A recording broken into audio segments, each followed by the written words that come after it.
राधे राधे। आप सबका स्वागत है मेरे YouTube चैनल देववाणी में।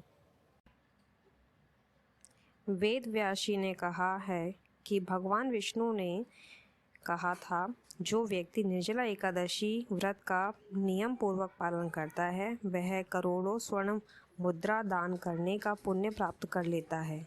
इस एकादशी के दिन किए गए जप तप दान का पुण्य अक्षय होता है, यानी वह अनेक जन्मों तक लाभ देता है। जो व्यक्ति इस एकादशी का व्रत करते हैं उनके सामने मृत्यु के सामने यम के दूत नहीं आते हैं, बल्कि भगवान विष्णु के दूत जो पीताम्बर धारण किए होते हैं वह विमान में बैठकर अपने साथ ले जाते हैं।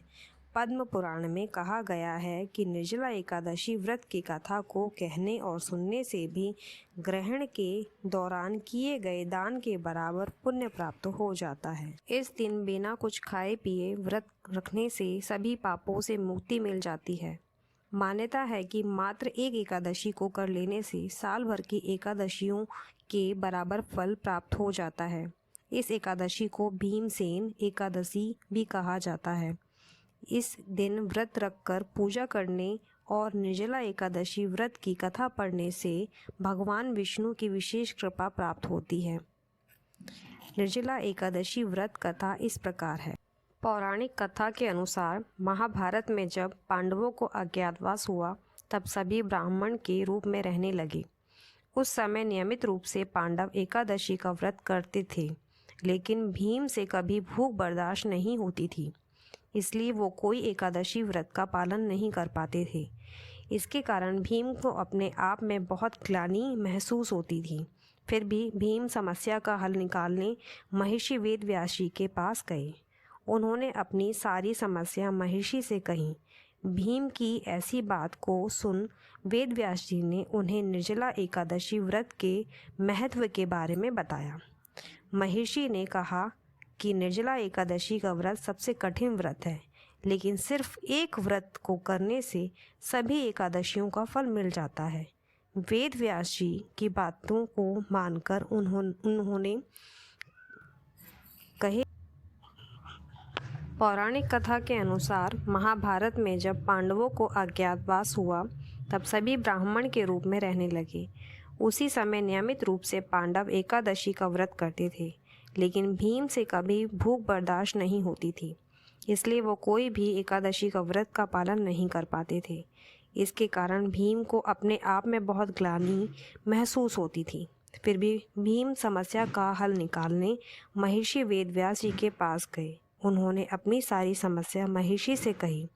भीम की ऐसी बात को सुन वेद व्यास जी ने उन्हें निर्जला एकादशी के व्रत के बारे में बताया। महर्षि ने कहा, निर्जला एकादशी का व्रत सबसे कठिन व्रत है, लेकिन सिर्फ एक व्रत को करने से सभी एकादशियों का फल मिल जाता है।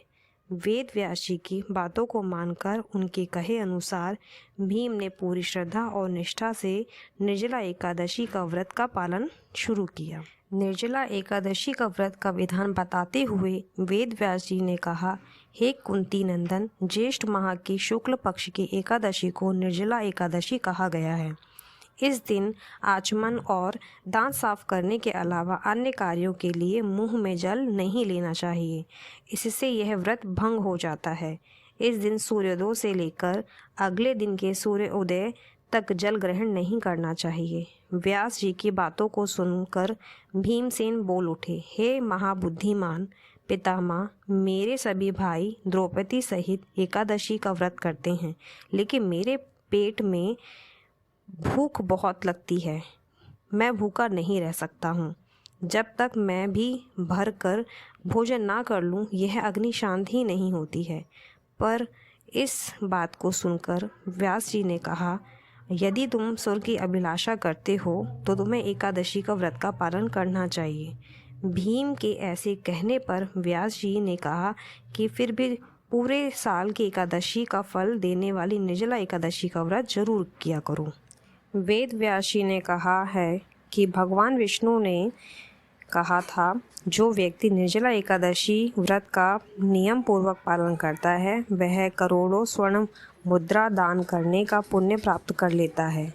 इस एकादशी के दिन किए गए जप तप दान का पुण्य अक्षय होता है, यानी वह अनेक जन्मों तक लाभ देता है। जो व्यक्ति इस एकादशी का व्रत करते हैं उनके सामने मृत्यु के सामने यम के दूत नहीं आते हैं, बल्कि भगवान विष्णु के दूत जो पीताम्बर धारण किए होते हैं वह विमान में बैठकर अपने साथ ले जाते हैं।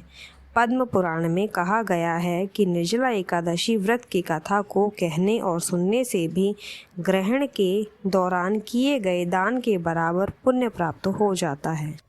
पौराणिक कथा के अनुसार महाभारत में जब पांडवों को अज्ञातवास हुआ तब सभी ब्राह्मण के रूप में रहने लगे। उस समय नियमित रूप से पांडव एकादशी का व्रत करते थे, लेकिन भीम से कभी भूख बर्दाश्त नहीं होती थी, इसलिए वो कोई एकादशी व्रत का पालन नहीं कर पाते थे। इसके कारण भीम को अपने आप में बहुत ग्लानि महसूस होती थी। फिर भी भीम समस्या का हल निकालने महर्षि वेदव्यास जी के पास गए। उन्होंने अपनी सारी समस्या महर्षि से कही। भीम की ऐसी बात को सुन वेदव्यास जी ने उन्हें निर्जला एकादशी व्रत के महत्व के बारे में बताया। महर्षि ने कहा कि निर्जला एकादशी का व्रत सबसे कठिन व्रत है, लेकिन सिर्फ एक व्रत को करने से सभी एकादशियों का फल मिल जाता है। वेदव्यास जी की बातों को मानकर उन्होंने